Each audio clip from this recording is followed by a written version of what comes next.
Pedal to the Metal podcast with your hosts, the Eroica and Heil68. Strap one on, boys.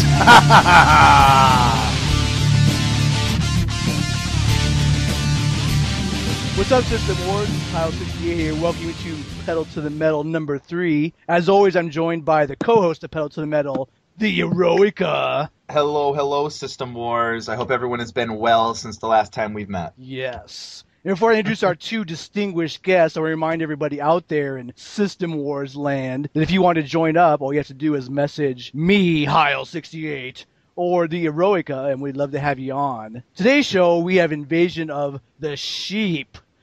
Sheep invasion today. What do you think about that, Eroica? You know what? I'm a geek for these two guys. I think these guys are awesome. Just tons and tons of good material have been coming out of these guys on System Wars over the past couple years, so I'm ready. I'm excited. All right, for no further ado, we'd like to introduce our first guest. He was the best writer, best user, Sheep King 2012. Oh, and don't forget, he was Sheep King 2011. The artist formerly known as Charizard 1605. We got Drops of Jupiter. What's up, dude? Oh, thank you for having me here. We're more than glad to have you, man. We're so excited to talk games. Yeah, I'm looking forward to seeing about what we all have to say about stuff. Absolutely. And we're also joined here today by the one and only Mr. OreoMilkshake. Give it up for OreoMilkshake. Hey, everybody, I'm here and I'm full of gas. Oh, we might have to do some heavy editing then. Well, the first question I have is for Drops of Jupiter. We want to know, and GameSpot wants to know, everybody wants to know, actually, it's the most asked question about you. Why did you change your name? Okay, I honestly wish I had a good convincing answer for that. I don't. I guess one of the reasons is, so I just decided to take a break from GameSpot and went ahead and formed my own offsite forum, and I stuck around there for a while. And around the time they were about to announce the PlayStation 4, I wanted to be back in on the action, but I didn't want to bring it back. Yeah, I wanted to watch the madness unfold, maybe throw in a comment here or there, but I didn't want to actually bring Charizard back with all the baggage or whatever, so I just created a new alt account to watch from the sidelines. Ah, that's a pretty good explanation. And we also want to know, how does a Sheep King not have a Wii U? No, I mean, I would have one if it was worth having. Honestly, right now I can't. Oh. There's no reason to have one right now. Do I smell impeachment on the horizon for our Sheep King? I don't know, controversy. Impeach me, but then who replaces me? Maybe our next guest here, our other guest here. Yeah, let's take it away with OreoMilkshake. I have a question for this guy, and it is all about the name. I have to know, how does it pop into your head to be the OreoMilkshake on System Wars?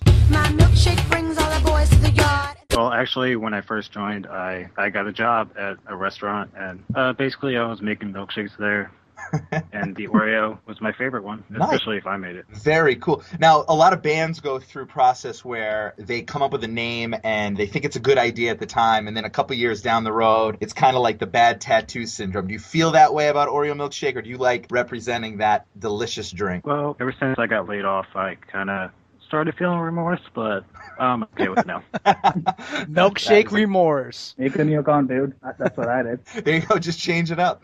So I have a question for you guys. What are you both looking for out of the next generation? Whether that is out of connectivity, whether it's exclusive games, whether it's the online options that are becoming more prevalent on consoles. What is it for you two that are driving you into the next generation and making you excited? Well, honestly, I'm looking for more games. I'm just looking for good games to play a game. I'm looking for the exact opposite of what happened this generation, because this generation I didn't quite like as much as I would have liked to. See, I think the problem is gaming is being reduced to this way to, kind of extract as much money from us as possible. You're trying to reduce games to services and licenses and, pay one DLC and the other end. I just want more games to play, and I want to be able to lend my game to my friend and not have to worry about him having to pay $15 and inputting a 25-digit long code. I want to be able to play online without having to pay $60 a year. I want to be able to actually be able to put my game cases on the shelf and look at them and show them off if I want to.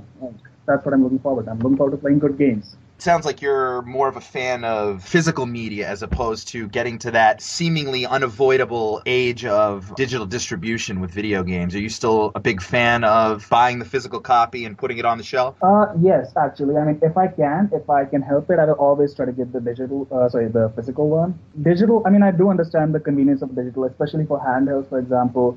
Now on the 3DS, if they didn't have, like, okay, Nintendo has a retarded DRM policy when it comes to its digital games. It's like you lock the software to your hardware and there's no getting around that. If that hadn't existed, I'd probably have bought Fire Emblem, for example, digitally. I'd probably buy Pokemon digitally, because then I don't have to worry about carrying my cartridges with me. I just carry the system, open it up, and play whatever game I want to play anytime I want to. Right. But that makes sense on a handheld.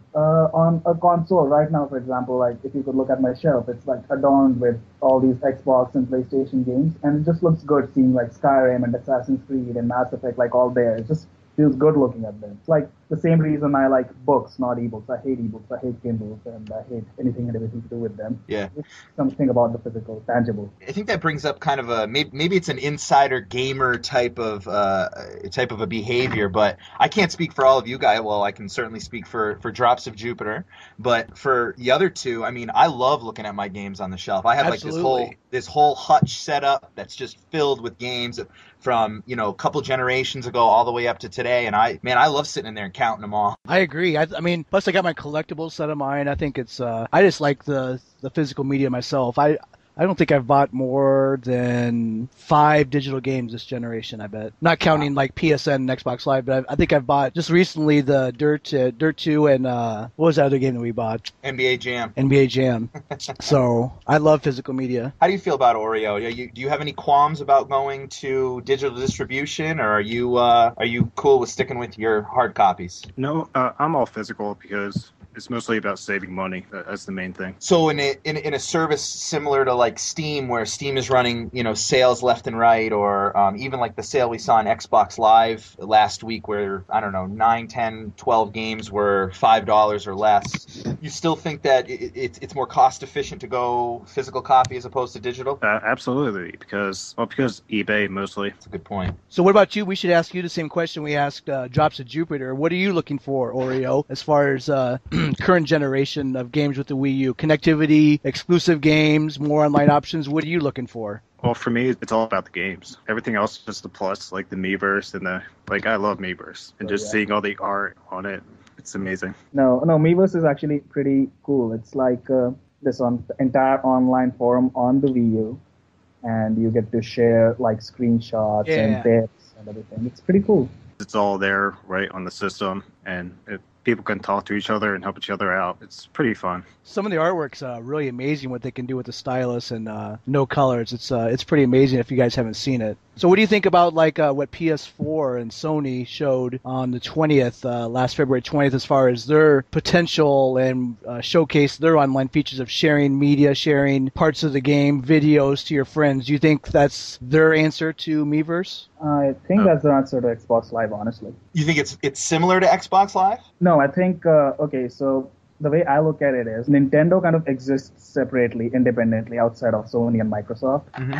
So, like, whatever they showed, like video, like what they're sharing, features and whatever, they look like an answer to Xbox Live. Miiverse, on the other hand, looks a bit more, it's like intimate. How do I say this? It seems to be like an online translation of, hey, guys, like, you know, when we are young and we're playing Pokemon or whatever, and you're stuck and you go to your friend, it's like, I'm stuck on this, like, gym, what do I do? And, you know, you go and press this button, or you go and, like, use Raichu or whatever. Miiverse looks to be like an online translation of that, and it's a bit more personal, like down to being able to scribble notes in your own handwriting and, you know, being able to leave drawings and everything. PSN and Xbox Live are a bit more, what do I say? I won't call them impersonal because that makes it sound like they're inferior. I'm not trying to say they're inferior. I'm just trying to say they're different. They're not like Miiverse. It's like two completely different approaches to online gaming, and neither is necessarily better or worse than the other. So it's kind of like, in your opinion, Sony and Microsoft are going for the same thing, where Nintendo is going for something on a slightly different level. Yes, exactly. Yeah, basically it's just more personal, a different approach to online gaming than Xbox Live or PlayStation Network. Now it sounds like a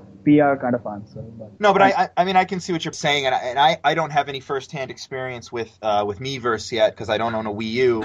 I know that Heil, I think you've tried it a few times. What do you think about it?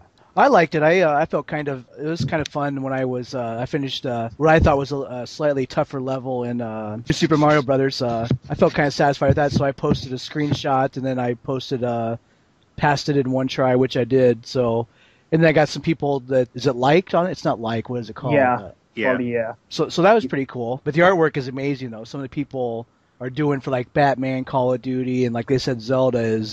There's some talented people out there that can do with a Nintendo stylus and that touchpad. It's crazy. Kind of, I would imagine it's got to be on the same level as, well, maybe even more so than like that first time you looked at some of that artwork from like a Forza game where you've got like real big time artists doing some real impressive things. Is it similar to that? Well, I never played Forza, but I guess it might be similar. In my experience, I think there's like several things like the reason you're seeing this entirely different level of art on Miiverse. One is, of course, like Nintendo has this insanely loyal core fan base. Like there's like 20 million people out there who are going to buy a new Nintendo system no matter what. It's like, it's got the Nintendo name on it. You're going to go ahead and buy it day one. Like that's what I did with the 3DS. I shouldn't have done that with the 3DS, but I did it anyway. And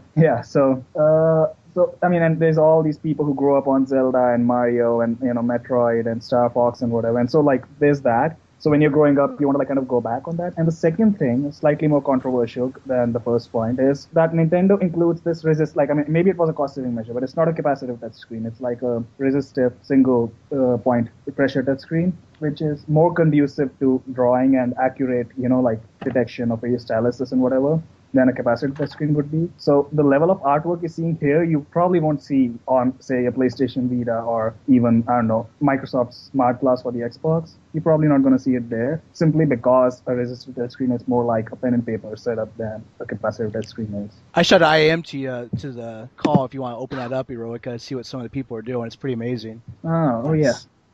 It's that entire, people like Nintendo fanboys or fans and whatever, they're like pretty passionately, fiercely loyal about Nintendo and all that stuff. So Let's talk about that a little bit, that loyalty. And Nintendo has affected everyone in gaming's lives at some point or another, whether it was when we were kids and we got that Nintendo Entertainment System, or whether it's someone who just jumped in last generation with the Wii or who's just discovering the Wii U now. Nintendo is just like you said, like a very fiercely loyal following. And I think that's large in part to do with the beloved franchises that it carries with it. The question I'm going to ask both of you, and I'm going to have Oreo answer first, is given the scenario that you guys were given the keys to the kingdom, to the Nintendo fortress, the castle, how would you compete with Sony and Microsoft? Would you compete with Sony and Microsoft, or would you go in another direction and keep the Nintendo name relevant in gaming as it moves forward? Well, basically, like a lot of people say, I would make it like so it's equally as powerful as the other two consoles. So you would take that route in a different direction than what they've done with the Wii and the Wii U, where they've made a little bit more budget friendly hardware and leaned on the experience more than anything else. Yeah.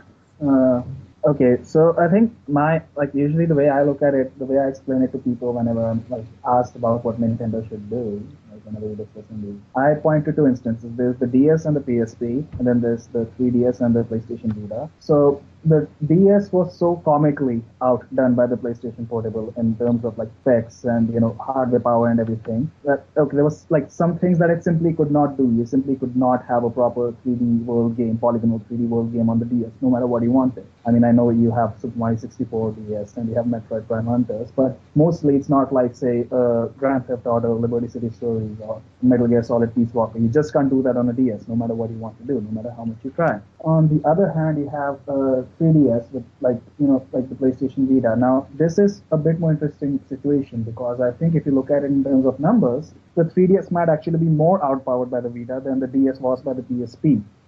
But, I mean, if you look at it in terms of actual graphics, I mean, okay, it's clear that the Vita is ahead of the 3DS. It's clear that it might be a generation ahead. But when you're playing Resident Evil Revelations versus Uncharted Golden Abyss, it doesn't stand out as much. It's not the difference between Pokemon Diamond and Metal Gear Solid Peace Walker, for example. Mm-hmm. And, there is no kind of game that the PlayStation Vita can do that the 3DS cannot. Simply because of, it meets this, threshold of critical power, it can do all kinds of games that the Vita can do. I mean, obviously, they'll be graphically worse. They'll be, slightly more gimped versions than the Vita has, but it'll be able to have them nonetheless. So the way I would I would tackle Nintendo's hardware is, even for consoles, I don't want them to make the next powerhouse, like not the next PlayStation 4. They can't do that. Like, they're gonna go bankrupt and die if they try doing that. So what they do is they make this hardware. They make a console that's just powerful enough to keep pace with the next Xbox and the next PlayStation. Like the PlayStation 2 was, with the GameCube and the Xbox. It was like really weak compared to them, but it was just powerful enough that it kept pace. Something like that. So it's just powerful enough that it can get all the games that the next Xbox and the next PlayStation can get, so that it doesn't miss out on the multiplats. And as far as software is concerned, now, one thing I don't like from Nintendo in recent years is their over-reliance on Mario.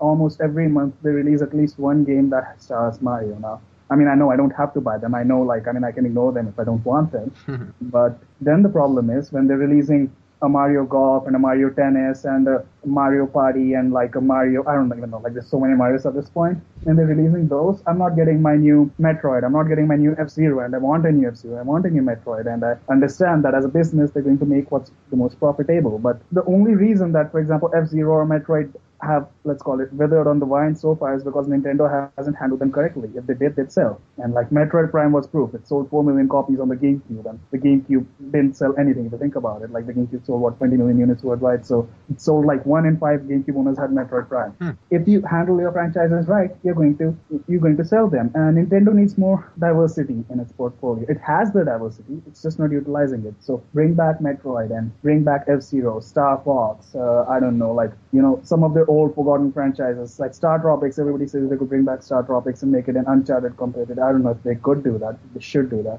Keep giving us new projects like Monolith Soft's new Project X. I'm not sure if you guys have seen that yet. It was on the Nintendo Direct. Okay, that looks brilliant. That looks stunning. It's like, it was the first time I saw something on the Wii U, and it was like, okay, this looks next generation. Not necessarily graphically, but in terms of its scope and what it's trying to do. Right. Because it's this massive open world, online, always connected, and the sense of scale, the sheer sense of scale. And it's like, okay, this is something that I want them doing. Like Nintendo used to take risks with its software. They pioneered polygonal 3D gaming, camera control, analog sticks. They pioneered all that stuff, and now they're just not. I mean, they're still doing what they do well. I just want them to return to, showing the way to everybody else, because that's what they're good at. I think, if you guys don't mind me stepping in, I think your point is very valid about the overabundance of Mario games. I mean, I have a Wii, I have a 3DS, I have a DS, and so I'm right there. I also have 2 young boys who are in love with Mario, so they're always begging me for Mario games. But do you think that Nintendo franchises, the classic Nintendo franchises, are starting to show signs of franchise fatigue? No, actually, this is interesting. Everybody asks me, on System Wars, this is like one of the most popular arguments. Nintendo rehashes, and the answer to that is they don't. They rehash the name. Yes, so you will have a Zelda every single time on a Nintendo system. You will have a Mario. You will have a Super Smash Brothers. You will have a Pokemon. But most of the times, these are... there's more... I think it was Game Trailers who said this. There's more creativity to be found in a single level of Super Mario Galaxy 2 than there is in most, entire AAA console releases. And this is true. Super Mario Galaxy 2, it has the same setup, Save the Princess, but it doesn't play anything like Super Mario Sunshine or Super Mario World. Metroid Prime plays nothing like Metroid Other M. That plays nothing like, Super Metroid. Now, Skyward Sword plays nothing like Majora's Mask, which plays nothing like Wind Waker. They have the same structure. People mistake structure for gameplay. So yes, in Zelda, every single time you're going to end up, collecting something and then stopping Ganondorf or Ganon or whatever he's called in the newest incarnation. But the actual gameplay, the actual mechanics are always going to be different. Nobody can tell me with a straight face that Majora's Mask, for instance, was anything like Skyward Sword. They weren't. And now Skyward Sword, my contempt for Skyward Sword is kind of legendary at this point. I highly dislike Skyward Sword, but... Well, I'd like to interject something there. Isn't the mechanics of the game the same, though? Couldn't you be saying that for, I know this is a very poor excuse, but for all the Call of Duties we get, it's the same thing. You go through levels, and you shoot the bad guys. You have a gun, and you shoot the bad guys, but the stories are different, the locations are different. Aren't you doing the same thing with Zelda games, and you have the sword, and you have the jump command, and aren't the mechanics the same, or do you think that they navigate differently with the motion controls to mix it up that much? Yeah, well, that's just simplifying it too much. You can go ahead though first. Yeah, go ahead, expand. Well, I mean, you can simplify like most video games like that, and they'll all sound pretty similar. That's just what I wanted to say. No, I'm just saying. I mean, rehash gets used way too much, and franchise fatigue and God of War. I don't, just got Yeah. dinged for franchise fatigue. I was actually about to get to God of War. That was the one I was actually driving towards, which is if you actually look at God of War, when you play God of War, you're playing this. Okay, so first let's actually tackle your Call of Duty example, which is okay, the locations are different every time and the story is different every time. That's cool. But the actual mechanics are still the same. Like, I mean, you're still always going to move, shoot. Maybe you're going to take cover depending on what difficulty level you're playing at, but most of the time you're just going to like go ahead and shoot. And if you're playing multiplayer, at a certain kill streak, you activate a perk, and so on. Like, that's what you do in every Call of Duty game. But of course, the story is different. Black Ops is Cold War, and Black Ops 2 is like modern post-future era, and Modern Warfare 3. The Modern Warfare series is like set within modern times. That's cool, but I'm playing a video game. I'm not watching a movie. I'm not reading a book. So, whereas, yes, it's good that they're changing up the story and locations, they're not changing the determining, identifying trait of a video game, which is the gameplay, the mechanics. That's always the same. Nintendo games go about it the other way. They keep the same settings. Like, I mean, every Zelda is in Hyrule. Every Mario has a Mushroom Kingdom characters. Every Pokemon has all your Pokemon. But the mechanics are what change from installment to installment. Now, I mean, I can't defend Pokemon. Pokemon does rehash its mechanics. The only thing I'll say for Pokemon is that it has enough depth that it, like, okay, it's acceptable, I guess, to the fan base at least.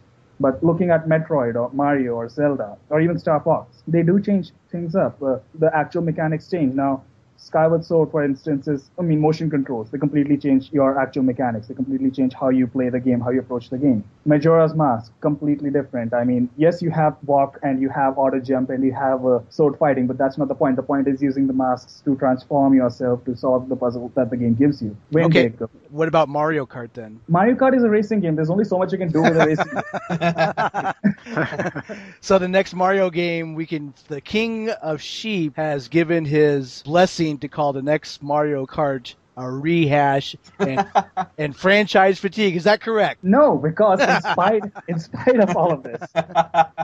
Okay, so here's the thing with Mario Kart. They mix things up again. I can like give you identifying traits of each of the last few Mario Karts. Now, Double Dash, for example, 2 people per kart, special items, co-op, all that. Not in any other Mario Kart game. Mario Kart Wii, motion controls, bikes, tricks. Not in any other Mario Kart game. Mario Kart DS, like that was the first one which introduced your online mode. It had, it had a single player mode with like missions and battle modes and all that, which no other Mario Kart game has had. Mario Kart 7, I actually call out Mario Kart 7 myself for being a bit of a, familiar retreading or whatever. But Mario Kart 7, what it does is kind of a best of collection of Mario Kart games so far. Like you take the good stuff from all the Mario Kart games and you put them in one game. So as long as Nintendo continues to do something like, okay, so the next Mario Kart game, probably Mario Kart Wii U, Mario Kart 8 or whatever it will be called. Maybe, they return to the 2-player mechanic. Like one person has the Wii U gamepad and he sees the thing in first person and he drives the other people around him with Wii mode, so actually controlling the items and navigating the environment or whatever. Now that's like just something I came up with off the top of my head, and the actual gameplay is still the same because it's a racer. There's nothing you can do about that, but just the return of the 2-player mechanic with the first person mixes it up just enough that it doesn't feel like a rehash. Call of Duty, Assassin's Creed, God of War, Halo, all of these release so often that by the end you're just tired. Like Assassin's Creed 3. Now I love Assassin's Creed as much as the next guy. Actually, I love Assassin's Creed 2 is like my favorite game of the generation. By the time I was done with Assassin's Creed 3, I was so tired. I was like, I'd never want to play an Assassin's Creed game again, simply because you're not mixing it enough. You have a new setting. That's wonderful. That's brilliant. But I'm still doing the same thing. I'm still running up walls and, sneaking behind guards, picking pockets. They did introduce the naval warfare. Yes, that was the best part, actually. That was the one part. I think I was talking to Dark Link, and I was like, they should make a game just around this, and if they do it, I'll buy it. And that's what they're doing, so I'll buy the new one. All right, guys, so I got one more question for you before we wrap up our first podcast together. Where do you think Nintendo will ultimately be after this generation? Let's put the crystal ball in front of us. Let's, look into them and decide where do you guys think that Nintendo is going to be standing at the end of Gen 8? And do you think it's going to be strongly behind the Wii U? Do you think that it's going to be looking elsewhere? Do you think it's going to be a generation of regret? Do you think it's going to be a surprise success? Get into it. I think it'll be successful because with the Wii, the name Mario Kart and Smash Brothers became so popular that when they release new games, it'll just explode. So your prediction is that, and they can fall back on that. So your prediction is the Wii U will end up on top as far as console sales? Well, I'm not so sure about that, but I think they'll be fine in terms of sales. I agree with that. I think that for as much heat, and maybe deservedly so, as the Wii U has been taking, in this early going with the lack of games, I think that what Oreo just said kind of hits the nail on the head for me anyways, and that's that they have established franchises that people, they don't just buy it on a whim, they flock to these franchises. So I think that kind of off the back of what he said, I agree. I think that Nintendo's going to be fine with the Wii U, just got to give it time. How do you feel, Drops of Jupiter? Okay.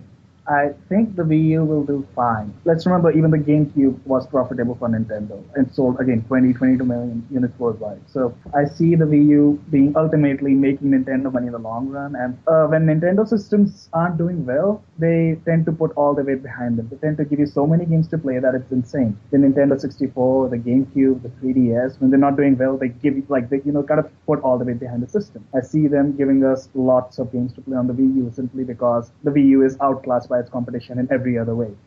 From a gamer's perspective, the Wii U will be a good purchase. By the end of this generation, it will be a good purchase. I see it in like the 30 to 40 million units worldwide ballpark. It will probably be outsold by both of the other systems, and it won't really matter. As for where they go from here, I think I've had this idea for a long time, and the Wii U was like my first confirmation that they were going to do it, which was they're going to merge the handhelds and the consoles. Mm-hmm. The next Nintendo system will probably be a tablet, like the Wii U controller, that you take with you, and it's like a handheld, like a complete 3DS basically, and you're taking it with you, and you can play games on it. And when you get home, you put it in the dock, and it connects to your TV, and it outputs image there.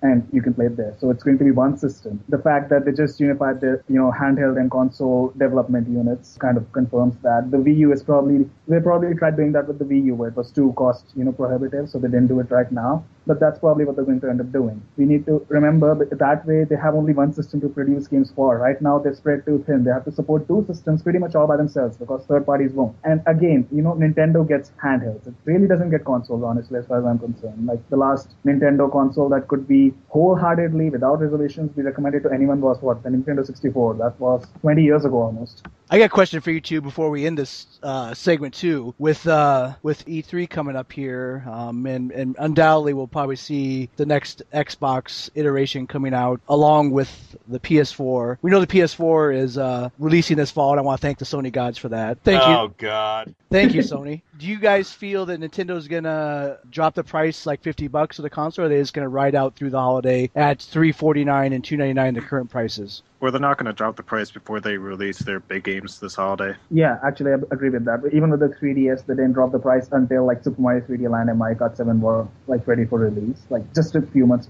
before that. So they're probably going to drop them. They're probably going to drop the lower model altogether. Just remove it, drop the 349 model to like 279, release the new Super Smash or the new Mario Kart or the new Mario with it, and there you go. Sales explode. The other two systems will be constrained. They will be supply constrained. So Nintendo has a clear shot at, coming out on top this holiday, but they need to do something about it. They can't be sitting on they've been doing nothing so far. They've just been sitting and waiting things unfold. It's worse than Sony with the Vita. It's kind of painful to watch. So what would your guys' dream E3 be? When you guys have seen the last few Nintendo Directs and you guys see where they're aiming and where they're going for. They've already said the new Zelda's coming out this fall.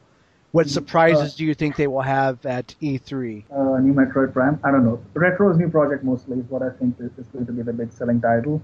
I see it like a more Western-focused, Western-appealing title. Might be a shooter, might be a persistently online shooter, a bit like Destiny, but not exactly like Destiny. I think what they're going to do is they're going to pull out like the established big guns. Now, people always say Super Smash Bros. Isn't releasing this year. I'm almost positive that Super Smash Bros. 4 will release this year, and it will be like this big title. Okay, I could go into a long explanation, but I think we're short on time right now. But that'd be a megaton. Yes, it would be a megaton, and if Super Smash Bros. Releases this year, then okay, they have it in the bag. They don't really need to do anything else. But let's assume that it doesn't release this year. They still have Mario Kart that's releasing this year, almost assuredly. They have the 3D Mario that's more or less going to be this year. They have Wind Waker HD. What? All three of them? Oh yeah, Wind Waker HD has been confirmed for fall. Mario Kart 8. Mario Kart. Okay, so the thing with Mario Kart is Nintendo has shown that it is willing to rush Mario Kart to the market if it's necessary. reason Mario Kart 7 was so, let's call it gimped, is because they rushed it to the market. They literally rushed it to the market. They admitted it in like the interviews. It's like, we needed it out so that the 3DS would sell. So they've shown that they're willing to do that, considering that most people will buy it anyway and that they're still going to be happy with whatever Nintendo gives them as far as it plays like Mario Kart. They're not really going to be worried about that. Like good sheep, ain't that right, Oreo? So Right. yeah, the same question goes to you, Oreo. What would your dream E3 for Nintendo consist of? I just want to see the new Mario, maybe a GTA 5 announcement as well, and see what Retro is working on. Is there any long gone? I don't want to say long gone, but maybe a franchise with maybe a layer of dust on it that Nintendo has waiting in the wings that you guys would love to see be at E3? Well, it could be F-Zero. Yeah, Monster Metroid Games working on that, probably. Do either of you hope for another Eternal Darkness? Because I do. Well, I never It's played the not- first one, but I it's would not like going to. happen. I think Nintendo, and you can correct me if I'm wrong, I think they own the rights or the trademarks to the health bars. Yeah. The sanity meter, they have Yes. they have it patented in their name. They own the IP, they own the like mechanisms, and they own like everything to do with it. But considering that the IP itself doesn't really amount to much if you think about it, it didn't sell. Eternal Darkness didn't sell. It's a shame it didn't, but it didn't.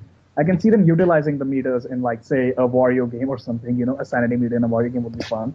I am actually a little shocked that they haven't, and I think there's a lot of gamers who played Eternal Darkness, all 200,000 of us, who played it and haven't seen the sanity meter pop up, because it really was brilliant. I don't know about you. The first time it popped up, they told me to shut my console off. There was something wrong with it. I did. Oh yeah, I was same here. It was brilliant. It's one of the few things. I'm not an easy person to scare mostly. So Eternal Darkness is one of the few things that legitimately freak me out. You know what I'd like to see is a new Conquer game, but we'll know that never happened. Oh yeah, you go to Microsoft for that one. Thanks, Microsoft. They'll tell you yourself. I'll tell you to go fuck yourself. All right, I think that'll be for the show for today. So I'd like to thank our guest, OreoMilkshake, and Drops of Jupiter, the artist Yes. formerly known as Charizard. And as always, the co-host of Pedal to the Metal, The Eroica. Let's put our hands together for the mighty, legendary Heil68. Oh, yeah! There he is. There he is. All right, we'll catch you guys next time. Later. Bye. Later.